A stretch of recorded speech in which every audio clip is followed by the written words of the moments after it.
some of the stuff that was said in the presser, I think I was a bit more surprised about. But yeah, I'm not someone to hold a grudge. And when I was talking to, my circle about it, I was like, if she apologizes, like, not even publicly, it was just more so privately, I will be fine and we'll move on. The WTA Finals just delivered the most controversial moment of the tennis season. Cameras caught Aryna Sabalenka laughing and gesturing toward Coco Gauff after crucial points in a way that shocked the entire stadium. The crowd gasped, but Gauff's reaction was even more powerful. She stayed silent, focused, and completely unfazed. Then after the match, Gauff finally went off, and what she said sent shockwaves through the tennis world. Do you think Sabalenka's celebrations crossed the line into disrespect? Or was it just competitive intensity? Drop your take in the comments.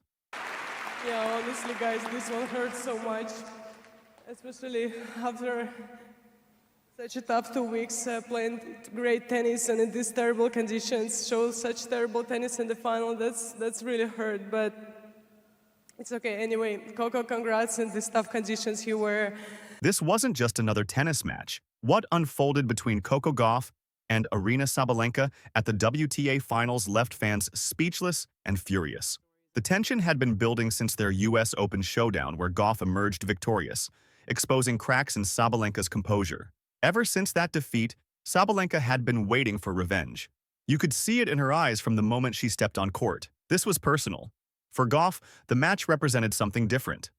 She wasn't chasing revenge or trying to make a statement through theatrics. She was defending her reputation, her composure, and the respect she'd earned through discipline and grit. From the very first serve, this felt like more than tennis. Every swing, every look, every reaction carried weight. The crowd wasn't just watching a game. They were witnessing a clash of personalities, confidence, and pride.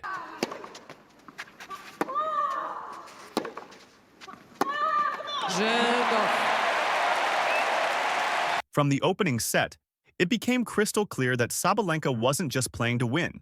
She was playing to rattle Gauff mentally and emotionally. Every time she scored a point, her reaction was louder, more exaggerated, and intentionally directed toward Gauff's side of the court. The fist pumps, the yells, the smirks. They weren't just confidence. They were messages. Mocking ones. Commentators noticed it immediately. Fans noticed it. Even Gauff's coaching team exchanged uncomfortable looks as Sabalenka's celebrations started feeling less like triumphs and more like taunts. At one point, Sabalenka let out an aggressive shout right after Gauff's unforced error, then turned toward her box laughing.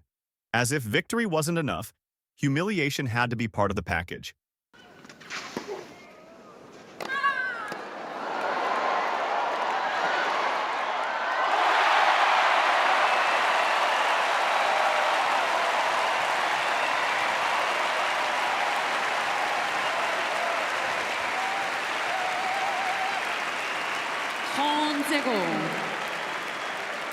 The tension built with every serve. The crowd started murmuring. Some fans cheered for the spectacle, but others were visibly uncomfortable because this didn't look like two elite athletes pushing each other to their limits. It looked like one athlete trying to push the other off balance emotionally. And when the umpire ignored the rising tension, Sabalenka apparently took it as permission to escalate. Her volume grew. Her gestures got bolder. Her attitude only intensified. But if Sabalenka thought Gauff was going to break under the pressure, she was completely wrong. Because what came next proved that Gauff wasn't just a talented player. She was a force of composure that couldn't be shaken. What separates Coco Gauff from almost every player on tour isn't just her explosive athleticism or her powerful ground strokes. It's her ability to remain composed when the pressure becomes unbearable. As Sabalenka's mocking laughter and over-the-top celebrations echoed across the court, Gauff didn't bite. She didn't roll her eyes. She didn't clap back. She simply reset, stared down the baseline, and prepared for the next serve.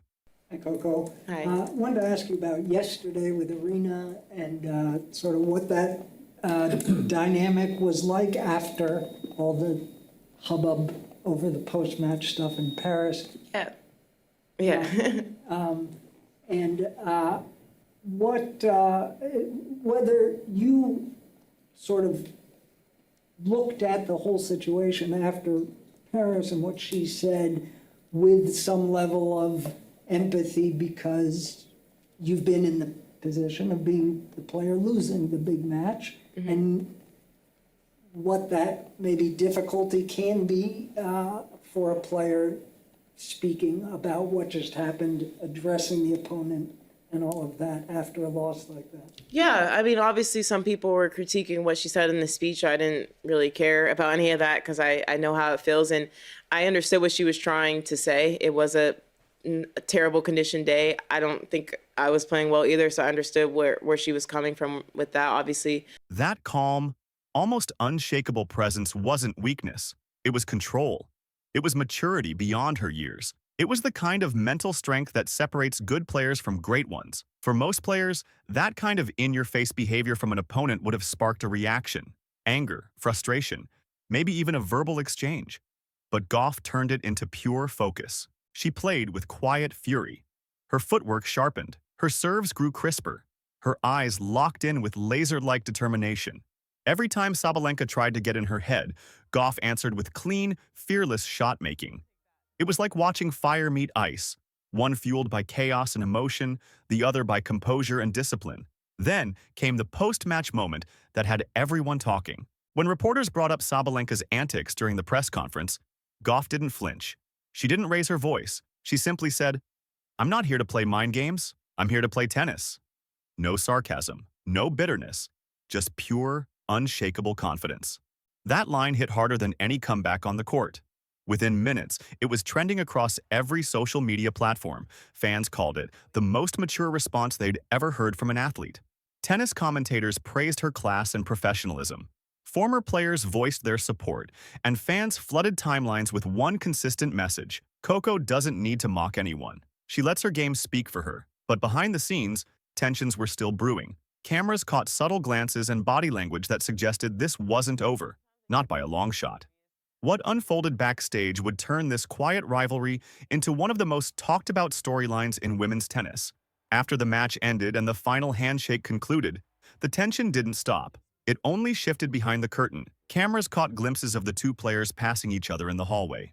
Sabalenka's usual smirk faded into a tight, unbothered grin. Gauff walked past without a glance, holding her head high. No words exchanged, no eye contact, just silence. But that silence spoke volumes about the animosity simmering beneath the surface. Moments later, footage surfaced online, showing Sabalenka celebrating with her team backstage. She was laughing and shouting, as if she had silenced her critics with her performance. Some clips even showed her mimicking Gauff's on-court expressions, which fans quickly labeled as mockery caught on camera. Those short clips exploded across social media within hours, sparking heated debates about sportsmanship and respect. Hashtags like #TeamCoco and #respect. The game started trending. Thousands of fans called out Sabalenka's lack of professionalism. Sports journalists began weighing in, noting that while Sabalenka's aggressive intensity was nothing new, this particular match crossed a line that even her supporters couldn't defend. Some of her own fans admitted that her antics had overshadowed what should have been a career-defining victory. Meanwhile, Gauff's calm demeanor both during and after the match won over millions. Clips of her press conference spread everywhere, racking up millions of views as fans praised her maturity and restraint. The contrast between the two players couldn't have been more stark. One was seeking attention through drama. The other was earning respect through dignity. Just when people thought the story might fade from the news cycle, Sabalenka's camp made things significantly worse. Her coach and performance team began defending her behavior publicly, claiming that Gauff couldn't handle the pressure and that Sabalenka was simply showing competitive emotion. But their attempt to defend her only added fuel to the fire, because for many observers, this wasn't about emotion anymore. It was about respect. It was about understanding where the line is between competitive intensity and outright disrespect. And Gauff's silence, that quiet refusal to engage in the drama, only made her look stronger and more mature by comparison. When the backlash hit full force, Sabalenka's camp scrambled to control the narrative. Reporters pressed her for answers about the mocking gestures, the excessive shouting, and the backstage clips that fans were dissecting frame by frame online. Instead of de-escalating the situation with grace and humility, Sabalenka doubled down. She brushed off the criticism, saying it was all part of her competitive fire. She claimed she was simply expressing passion and that people were reading too much into her celebrations. That explanation didn't sit well with most viewers. Fans argued there's a massive difference between playing with intensity and intentionally disrespecting your opponent in the moment and after the match. Social media exploded with split opinions. Some defended Sabalenka's right to show emotion on court. Others called her response tone-deaf and arrogant. The most liked comment under one viral clip read, "There's a fine line between passion and pettiness, and she just crossed it."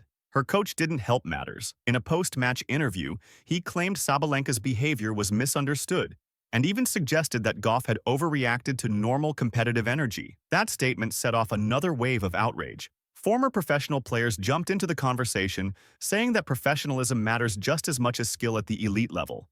One tennis commentator summed it up perfectly. You can be fierce without being disrespectful. You can compete with intensity without mocking your opponent. That's what separates champions from bullies. Meanwhile, Gauff stayed completely quiet. No fiery tweets. No interviews throwing shade or calling out Sabalenka directly. Her silence was more powerful than any words could have been. It made Sabalenka's defensive words sound even more desperate and insecure. Fans saw through the excuses immediately. They weren't just reacting to behavior on the court. They were responding to what it represented. Ego over empathy, pride over sportsmanship, winning at any cost versus winning with class. As the controversy grew beyond tennis circles into mainstream sports media, the conversation shifted to a bigger question. What does true sportsmanship really look like in modern sports? That's when everyone began to realize this wasn't just about two athletes having a rivalry. It was about two fundamentally different mindsets colliding on one of tennis's biggest stages. In the days following the match, the story became bigger than a single WTA Finals game. It became a mirror reflecting two very different philosophies of competition. On one side stood Coco Gauff, calm, confident, unshaken by noise or negativity. On the other was Aryna Sabalenka, fiery, emotional, often teetering on the edge of losing control. Their rivalry wasn't just athletic. It was philosophical. It asked a question that went far beyond tennis. What truly defines greatness? Is it raw intensity and emotion? Or is it composure under fire? Fans began comparing their entire careers, their temperaments, even their interview styles. Gauff's supporters pointed out her incredible poise at just 20 years old. She's a player who never needed drama or controversy to dominate headlines. Her tennis and her character spoke for themselves. Critics of Sabalenka noted that her explosive reactions often overshadowed her genuine achievements, turning moments that should be about victory into debates about attitude and respect. Tennis historians reminded everyone of Sabalenka's past outbursts, broken rackets, heated confrontations with officials, emotional press conferences. They contrasted that pattern with Gauff's consistent discipline, grace, and leadership qualities. Many commentators said Gauff's approach reminded them of Serena Williams in her prime. Fierce competitor on court, but always maintaining dignity and respect for the sport. The comparison was powerful because it positioned Gauff as the heir to greatness, rather than just another talented player. Some called it a clash between class and chaos. Sabalenka played like a storm, unpredictable, emotional, sometimes destructive. Gauff played like the eye of that storm, steady, focused, completely unbothered by the chaos swirling around her. That's what made this rivalry so captivating to fans worldwide. One was actively trying to shake the other emotionally. The other was simply too grounded to be moved. When the final points were played and the match concluded, the crowd made their choice crystal clear. The applause, the chants, the emotion in the stands. They weren't necessarily for whoever won on the scoreboard. They were for the player who carried herself like a true champion regardless of the outcome. When the final point landed and Sabalenka lifted her arms in victory, the score told one story, but the reaction in the arena told a completely different one. All eyes were on Coco Gauff as she walked toward the net with quiet dignity. She shook Sabalenka's hand without hesitation and gave a polite nod before turning away. No bitterness, no drama, just grace under pressure. While Sabalenka's victory was supposed to be her redemption arc after losing to Gauff at the US Open, it didn't feel like triumph. The energy was completely off. Instead of celebrating a hard-fought win, she was surrounded by whispers. Fans were questioning her sportsmanship. Commentators were debating her mindset and behavior. Journalists were writing about everything except her actual tennis performance. Gauff, on the other hand, walked off the court to a standing ovation. The crowd didn't cheer for a scoreboard result. They cheered for character. They cheered for dignity. They cheered for someone who showed them what real strength looks like when you're being disrespected publicly. Clips of Gauff's post-match composure spread everywhere. Fans called her the real winner of the night, despite the loss. Even players from other tournaments chimed in online, praising Gauff for holding her head high when others tried to drag her down. The support was overwhelming and genuine. That's the irony of the entire situation. In a match filled with noise, mockery, and drama, Coco Gauff's silence made the loudest impact. She reminded the tennis world that greatness isn't measured by how loudly you celebrate or how aggressively you taunt your opponent. Greatness is measured by how you carry yourself when others try to break you down. Gauff may not have lifted the WTA Finals trophy that night, but she walked away with something Sabalenka didn't earn: the admiration of millions and a moral victory that will echo far beyond this tournament. This match was about more than tennis. It was about values and what we celebrate in sports. Coco Gauff showed you don't need arrogance or theatrics to make a statement. Her composure said everything. That's why fans everywhere are calling her the true winner. Do you think Sabalenka crossed the line? Or was it just competition? Comment your thoughts below. Hit like and subscribe for more tennis drama and analysis. This rivalry is far from over.